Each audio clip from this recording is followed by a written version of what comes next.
लेकिन उनकी चाहत थी कि वो अंतिम समय में धर्मेंद्र के साथ रहें, लेकिन धर्मेंद्र अपने पहले परिवार के साथ थे।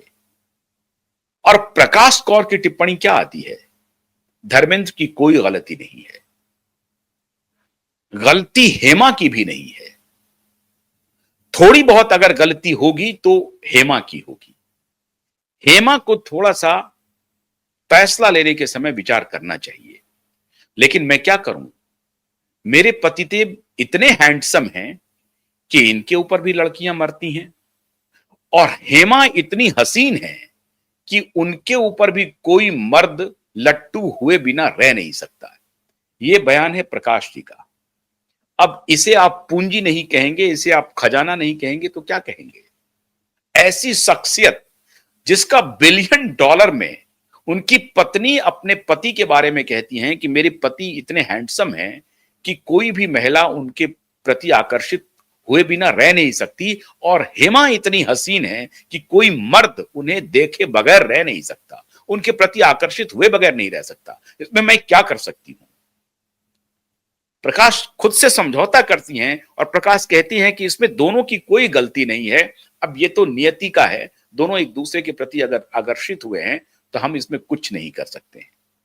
अब ये सोच रखना, थोड़ी बहुत आलोचना वो करती हैं हेमा की कि ये बात सही है कि वो धर्मेंद्र को पसंद करती है, लेकिन शादी करने के पहले हेमा को ये सोचना चाहिए कि इसके बाद क्या परेशानियां हो सकती हैं, क्योंकि धर्मेंद्र शादीशुदा हैं, और जब धर्मेंद्र दूसरी शादी करने जा रहे हैं, अब बड़ा लड़का शादी के लिए तैयार हो रहा है, और 1983 के पहले ही उनकी मुलाकात पूजा देओल से हो गई है लंदन में, और वो किसी वक्त शादी कर सकते हैं। और 83 में ही उनका ब्लॉकबस्टर फिल्म बेताब आता है, और बेताब के बाद 1984 में सनी देओल और पूजा देओल की लंदन में शादी हो जाती है, जिसको बहुत ही सीक्रेट रखा जाता है काफी लंबे समय तक। और वो इसलिए रखा जाता है क्योंकि उस वक्त जो चॉकलेटी बॉय की जो इमेज थी सनी देओल की, वो अगर शादीशुदा होने की बात प्रचारित हो जाती तो शायद लोगों का, उनके फैंस का नजरिया उनके प्रति बदल जाता। इसको बनाए रखने के लिए फिल्म इंडस्ट्री वाले ऐसा करते हैं, अपनी शादीशुदा होने की बात को छिपाते रहते हैं। लेकिन बात छिपती कहां है? लंदन के एक मैगजीन में इन दोनों की तस्वीर आ गई, और फिर वहां से बात लोगों दुनिया को पता चल गई। लेकिन काफी लंबे समय तक बहुत सारे फैंस को यह मालूम नहीं था कि सनी देओल की 1984 में ही शादी हो गई। महज 4 साल के बाद, जब पिता अपनी दूसरी शादी करते हैं 1980 में, महज 4 साल के बाद पुत्र की शादी होती है। अब एक युवा पुत्र के होते हुए जिसकी शादी 4 साल के बाद हो रही है, उसके बाद भी पुत्र का प्रेम पिता को मिलता जा रहा है। तीसरा असली खजाना देखिए, पत्नी कह रही हैं कि मेरे पति इतने हैंडसम हैं। पत्नी अपनी सौतन के बारे में कह रही हैं कि वो इतनी हसीन है कि उसे भी नकारा नहीं जा सकता। पुत्र जो अब खुद शादी के लायक है, उस उम्र में धर्मेंद्र जाकर के शादी कर रहे हैं, और पुत्र अपने पिता से बेइंतहा मोहब्बत करते हैं। रेस्पेक्ट में कोई कमी नहीं होती है। कभी भी ऐसा कोई वाकया दुनिया के सामने नहीं आया जब पिता और पुत्र में कोई मनमुटाव हुआ हो, छोटे पुत्र में भी कोई मनमुटाव हुआ हो। दोनों जो बेटी हैं, विजेता और अजिता, उनके बीच में भी कोई मनमुटाव नहीं हुआ। विजेता के नाम पर तो विजेता प्रोडक्शन है बजाबता, जो पहले परिवार से, मतलब प्रकाश कौर से जो उनके जो 4 बच्चे हैं, सनी, बॉबी, विजेता, अजिता, उसमें कभी कोई डिसरेस्पेक्ट का भाव पब्लिक डोमेन में कभी नहीं आया। और जब हेमा की शादी होती है 1980 में, उसके बाद भी रिलेशन में कोई इस तरह से खटास नहीं हो आया। यह बात और है कि हेमा मालिनी 45 वर्षों में कभी भी प्रकाश कौर से मिलने नहीं गई। लेकिन बच्चों और हेमा के बीच में, मतलब प्रकाश कौर से जो बच्चे हैं, उनके और हेमा के बीच में क्या रिलेशन है, इसका अगर आप अंदाजा लगाएंगे तो आप हैरान हो जाएंगे। 2015 की एक घटना है। हेमा मालिनी एक कार एक्सीडेंट में घायल हो जाती हैं। सबसे पहले उनको देखने के लिए पहुंचने वाला कोई अगर शख्स था तो सनी देओल थे। और इस बारे में स्वयं हेमा कहती हैं कि सनी जिस तरह से मुझे इज्जत देते हैं, जिस तरह से मेरा ख्याल रखते हैं, जिस तरह से उन्होंने मेरे बीमारी की हालत में जब मैं जख्मी थी, मेरा इलाज चल रहा था और उस दौरान जिस तरह से वो हमारी देखरेख कर रहे थे, उनका हमारे प्रति श्रद्धा, हमारे प्रति रिस्पेक्ट का भाव प्रदर्शित करता है। वो बहुत मुझे पसंद करते हैं एक मां के रूप में और मेरे परिवार को उनका प्रेम वैसे ही मिलता है जैसे हम उनकी सौतेली मां नहीं हैं। एक मां के रूप में ही देखते हैं। हमारी दोनों बेटियों को भी सनी का वही भाव मिलता है। ये तीसरा खजाना देखिए धर्मेंद्र पाजी का। और अब जब मृत्यु के बाद 27 नवंबर को जो प्रार्थना होती है ताज लैंडसेंड में, उसमें जब हेमा और अहाना और ईसा नहीं पहुंचती है तो फिर गॉसिप शुरू हो जाता है कि अब प्रॉपर्टी का विवाद होगा। हेमा का बयान आता है कि मुझे कुछ नहीं चाहिए, लेकिन अब सनी देओल ने सब चीज पर से पर्दा हटा दिया है।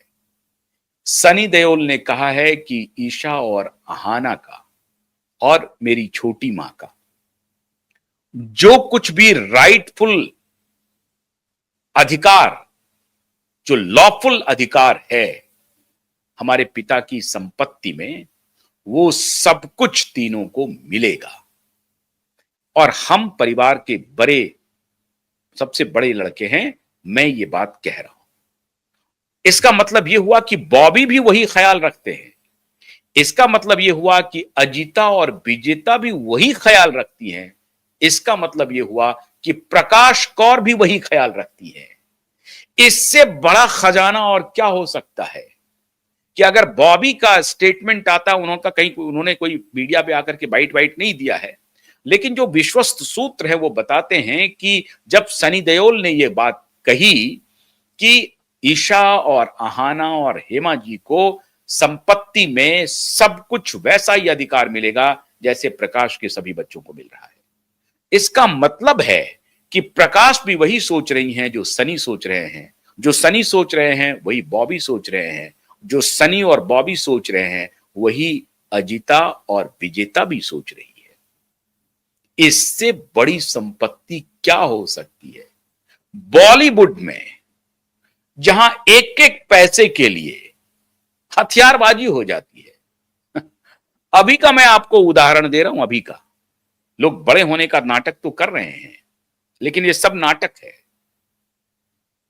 शरीफुल इस्लाम के बारे में पता चला आपको? कहां है शरीफुल इस्लाम? शरीफुल इस्लाम ने हमला कर दिया किसके ऊपर? सैफ अली खान के ऊपर। आज तक कुछ पता चला कि शरीफुल इस्लाम जेल में है या जेल से बाहर चला गया? पर्देदारी हो गई उसी बॉलीवुड में। क्यों हमला हुआ?